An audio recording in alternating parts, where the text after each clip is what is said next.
Kehidupan di muka bumi didampingi oleh beberapa ras, di antaranya manusia, iblis, dan manusia setengah iblis. Kisah akan berfokus pada manusia setengah iblis yang mendapat takdir buruk dari dewa. Setiap satu abad sekali dia ditakdirkan untuk membunuh wanita pujaannya. Setiap kali wanita itu berinkarnasi ke dunia, dia selalu hilang ingatan, serta dirinya tidak lepas dari kejaran roh jahat, karena di tubuh wanita itu terdapat darah suci. Dalam reinkarnasi kali ini, manusia setengah iblis bertekad untuk melindunginya dari roh jahat dan mematahkan kutukan yang diberikan oleh dewa. Bagaimanakah keseruan ceritanya? Dan apakah manusia setengah iblis mampu mematahkan kutukan tersebut? Mari kita masuk ke filmnya. Putri tunggal dari perusahaan Daehan sedang mempromosikan sebuah lukisan di acara konferensi pers. Dia bernama Minho, sekaligus reinkarnasi sosok suci yang disebut Wunjong. Minho memiliki pelayan setia bernama Tuan Jang dan sosok pengawal yang selalu menemaninya bernama Kang. Namun keberadaannya tidak begitu diharapkan oleh Wonmi, tak lain bibinya sendiri. Ketika dalam perjalanan menuju ke rumah, tiba-tiba saja pengendara mobil melintas di hadapan mereka. Pertengkaran pun terjadi antara kedua belah pihak. Tidak terima melihat sekretaris yang direndahkan oleh mereka, Minho langsung membanting pengendara itu dengan keras. Tanpa diduga, pengendara lainnya merekam tindakan Minho secara diam-diam. Kemudian rekaman tersebut disebar ke sosial media untuk merusak reputasi Minho. Akibat dari kejadian itu, membuat saham grup Daehan turun drastis. Ternyata itu semua disebabkan oleh Wonmi. Setelah mengetahui Minho membuat masalah yang sangat merugikan perusahaan, Daehan tak lain bapaknya Minho memindahkan dirinya ke Pulau Jeju untuk menjadi guru sekolah di sana sementara waktu. Alasan Daehan melakukan itu karena dia ingin Minho merenungi kesalahannya. Di suatu tempat, sepasang pengantin pria dan wanita berencana melakukan foto prewedding di Pulau Jeju bersama fotografer. Entah kenapa mereka tiba-tiba saja dirasuki oleh roh jahat dan langsung menyerang fotografer. Beberapa hari kemudian, ketika Minho sedang menuju ke rumah, dia melihat iblis sedang memakan tubuh manusia. Minho berlari dari sana karena dia tidak ingin bernasib sama dengan korban. Dia berhasil masuk ke dalam mobil box, namun iblis itu tidak menyerah begitu saja. Dia menghancurkan mobil itu menggunakan jarinya. Beruntung manusia setengah iblis bernama Van datang tepat waktu.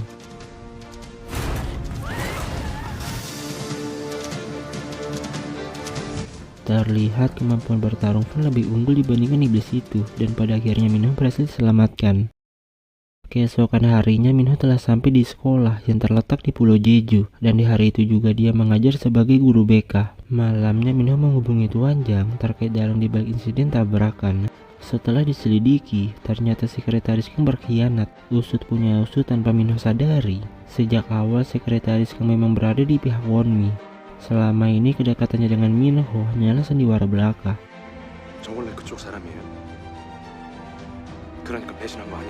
Suatu ketika roh jahat berhasil merasuki tubuh sekretaris Kang. Minho terkejut melihat sekretaris Kang tangannya berubah menjadi hitam, disertai matanya yang memerah. Minho berlari menuju hutan, namun dirinya berhasil ditangkap oleh iblis nafsu. Menyadari Minho dalam bahaya, Van datang menyelamatkannya.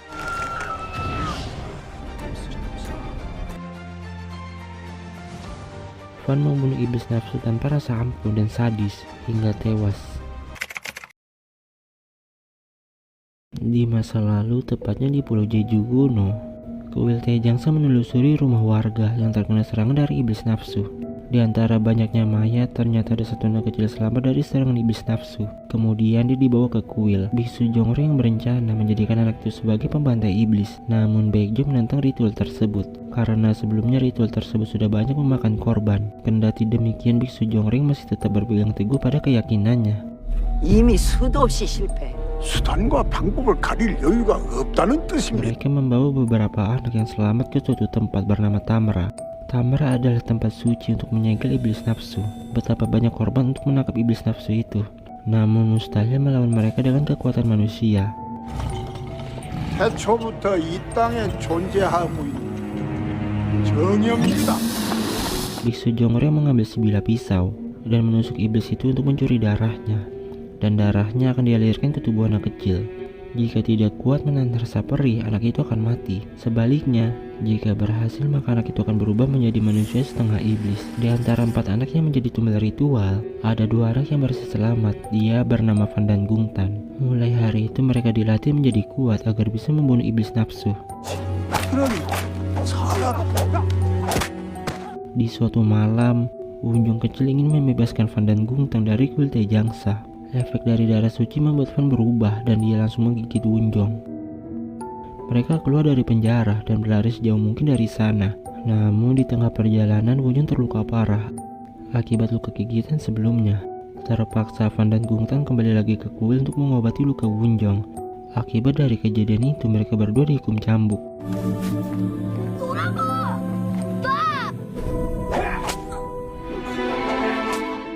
Wunjong meminta maaf karena gara-gara dirinya mereka harus kembali mendapat siksaan dari penjaga kuil. Sang dewa mengutuk Van karena telah berubah menjadi manusia setengah iblis. Hukumannya itu adalah membunuh Wunjong.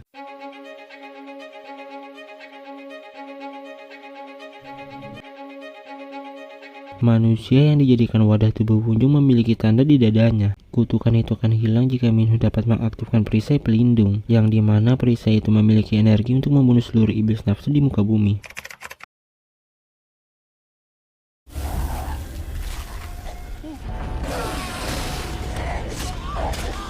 Tidak berselang lama Van datang untuk membunuh iblis nafsu itu. Di sebuah gereja, Pendeta Gustav baru saja mendapatkan tanda kalau ramalan Nostradamus akan kembali terulang. Ramalan Nostradamus mengartikan tentang manusia yang dikutuk menjadi setengah iblis, membunuh wanita suci yang dipilih oleh dewa. Pendeta Gustav meminta Chanjuk yang telah memiliki pengalaman menghadapi iblis nafsu untuk melindungi reinkarnasi dari Wunjong terhadap iblis nafsu hingga titik darah penghabisan sampai perisai pelindung aktif. Significa che il mondo, Giovanni, va lì. È anche la volontà del Signore. Sementara itu Minho tidak percaya atas apa yang sudah terjadi di hari-hari sebelumnya. Dia memutuskan untuk keluar dari Pulau Jeju dengan harapan bisa hidup kembali normal tanpa ada kehadiran iblis nafsu. Dari keterangan staf bandara, Minho disuruh menunggu sebentar dengan alasan pihak jajaran atas ingin bertemu dengannya. Ketika berada di ruang tunggu, security yang kerasukan iblis nafsu datang untuk membunuhnya. Minho keluar dari bandara dan mencuri mobil orang yang tidak dikenal agar bisa kabur dari kejaran iblis nafsu. Yaps, iblis nafsu tidak bodoh seperti yang dia kira. Iblis nafsu berhasil mengejarnya. Di tengah perjalanan, mobil Minho mengalami kecelakaan setelah menabrak pembatas jalan. Beberapa saat kemudian, Minho bersembunyi di bangunan kosong. Namun sayang tindakannya itu percuma saja. Suatu ketika Van kembali datang untuk menyelamatkan nyawanya.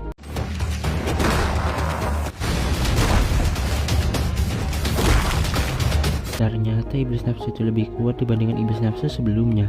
Meskipun perutnya sudah dirobek, Van merasa tidak terjadi apa-apa karena dia memiliki kemampuan regenerasi. Di akhir pertarungan, Van melempar rantai ke leher iblis nafsu, lalu menghempaskannya dari langit ke tanah, sebelum akhirnya dia dibunuh dengan cara kejam dan brutal.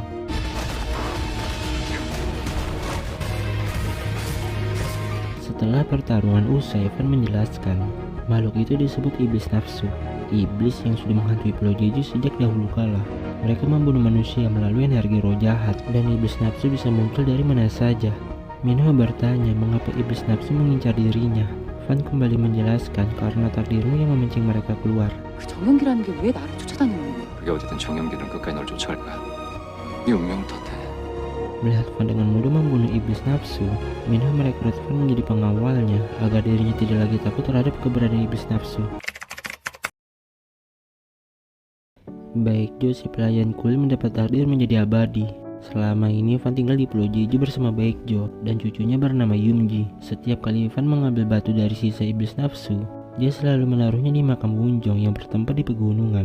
Hal itu dia lakukan sebagai ungkapan rasa bersalah karena telah membunuhnya, tapi tidak dengan reinkarnasi kali ini. Dia bertekad untuk melawan takdir. Apapun yang terjadi ke depannya, Van akan selalu melindungi Wunjong dari iblis nafsu. Situasi di hari pertama Minho mengajar nampaknya tidak berjalan sesuai harapan. Bahkan salah satu siswi lain Yumji secara terang-terangan bolos sekolah.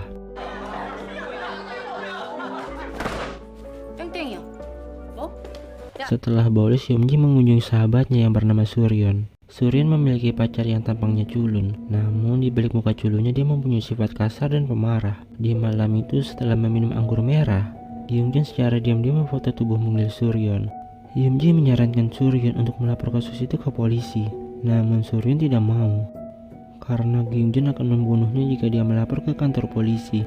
아부한테 죽든 저 사진이 뻗어서 내가 날 죽이든 어차피 넌 죽어. Hyunji menceritakan semuanya kepada Minho dengan harapan Minho mau membantunya menyelamatkan Suryeon dari Gyungjun. Malamnya tanpa diduga, Suryeon meminta bantuan roh goib Benjul di sebuah altar yang berada di tengah hutan. Pohon Benjul adalah roh kuno yang akan mengabulkan permohonan seseorang. Dengan bayaran raga pemohon akan diambil alih. Alasan Suryeon melakukan itu karena dia tidak ada lagi tempat untuk mengadu tentang masalah yang dihadapinya. Dalam surat itu dia memohon kepada pohon Benjul untuk membunuh sang pacar. 영화민 정성으로 죄를 올린 벤줄레님을 모시구나. Sementara itu Tuanjang memperkenalkan Chanjuk kepada Minho sebagai keponakannya. Sebelumnya Tuanjang menelpon pendeta Gustav untuk mengirim seseorang yang dapat melindungi reinkarnasi Wunjong dari mara bahaya yang akan menimpanya di kemudian hari. Chanjuk tidak menyangka akan bertemu dengan Van secepat ini. Selama ini Chanjuk menganggap Van sebagai orang yang ada di dalam ramalan saja. 이렇게 만날 거라고 상상도 못했는데 신이 그 예언서 속에만 나오는 사람인 줄 알았거든요. Teman masa kecil Minho yang merupakan guru di sekolah terpukau melihat ketampanan Chanjuk. 안녕하세요. 우와 잘생겼. 손가락 긴 것 봐 완전 내 스타일. Beberapa menit kemudian Yumji menceritakan kalau keadaan Suryeon saat ini lebih parah dari sebelumnya. Dia yakin kalau Suryeon baru saja melakukan ritual kepada roh goiban Benjul. Kemudian mereka bersama-sama menuju ke rumah Suryeon. Sesampainya di rumah, Suryeon malah ketawa nggak jelas. Merasa ada yang aneh, Chanjuk langsung menyiapkan ritual pengusiran setan. 수련.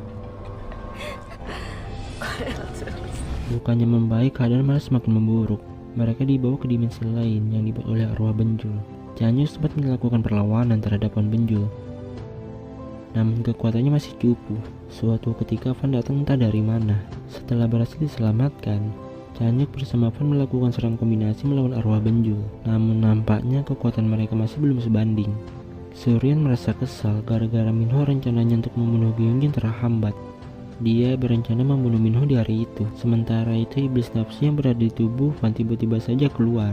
Kekuatan Van langsung meningkat secara drastis. Ketika Van ingin menyelamatkan Minho, perisai misterius berbentuk cahaya keluar dari tubuh Minho, sehingga membuat Suryeon terbebas dari arwah Benjul. Kini keadaan Suryeon mulai membaik. Secara diam-diam Van mengambil kertas Suryeon sebelumnya dan menaruhnya di pohon Benjul. Di suatu malam ketika Gyungjin sedang berada di rumah, pohon Benjul datang untuk membunuhnya. Segala sesuatu yang kita lakukan, entah itu kebaikan maupun keburukan, pasti akan berbalik ke diri kita sendiri, karena karma itu ada. Chanjuk mengabarkan pendeta Gustav untuk memberitahu situasi yang sedang terjadi saat ini. Memang Van memiliki kekuatan iblis nafsu, namun firasat Chanjuk mengatakan kalau Van tidak akan melukai Minho. Pendeta Gustav menegaskan, sebelumnya Van pernah membunuh Wunjong, dan ramalan Nostradamus tidak pernah salah.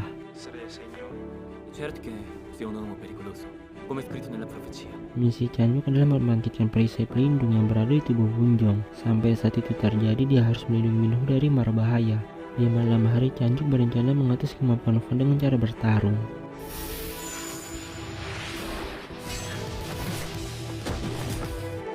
Chanjuk sengaja memancing Van masuk ke dalam bangunan kosong karena dia sudah memasang perangkap untuk menangkapnya.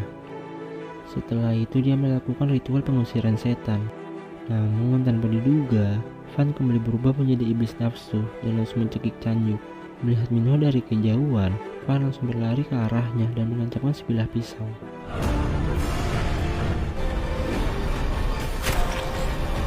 Beruntung Van masih sempat mengendalikan dirinya sebelum hal buruk terjadi. Semenjak saat itu Van mulai menjaga jarak dengan Minho agar kejadian tersebut tidak terulang kembali. Memang di satu sisi Van bisa menjadi pisau, namun di sisi lain dia bisa menjadi pelindung. Dengan nada halus Minho memohon untuk selalu berada di sisinya apapun yang terjadi, karena Minho yakin Van pasti tidak akan membunuhnya. Di masa lalu Chanjuk memiliki seorang kakak bernama Chanhi, dan juga mereka berdua diadopsi oleh pasangan suami istri di Italia. Namun ternyata mereka hanya berniat buruk karena ingin mendapatkan organ tubuh Chanjuk dan Chanhi. untuk mengobati anak mereka. Setelah dimanfaatkan, mereka pun dibuang dan berpisah hingga sekarang. Berkat bantuan Minho melalui asistennya, Van berhasil menemukan sang kakak yang selama ini dia cari sejak berpisah 10 tahun silam. Sementara itu, Gungtan selalu mengawasi Van di balik bayang-bayang. Dia cukup kecewa dengan Van karena terus melindungi Minho. Takdirnya sebagai Wunjong harus sama seperti di masa lalu. Mau bagaimanapun, iblis nafsu ditakdirkan untuk membunuh Wunjong sebelum ingatannya kembali. Karena jika ingatan Minho pulih, maka dia bisa mengaktifkan perisai pelindung yang membuat iblis nafsu punah dari muka bumi. Tanpa diduga, Gungtan memakai siasat licik. Dia sudah menaruh darah iblis nafsu ke tubuh Chanhe untuk membunuh Minho. Beruntung Van sudah menanamkan sebuah sihir yang membuat Chanhe tidak bisa mendekatinya, dan terjadilah pertarungan antara mereka berdua.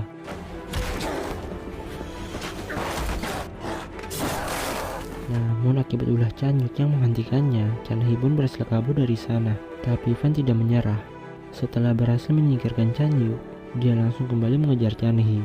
Melihat anak buahnya ingin dibunuh, Gungtan langsung melancarkan serangan ke arah Van. Akibat dari serangan itu membuat Van terluka parah.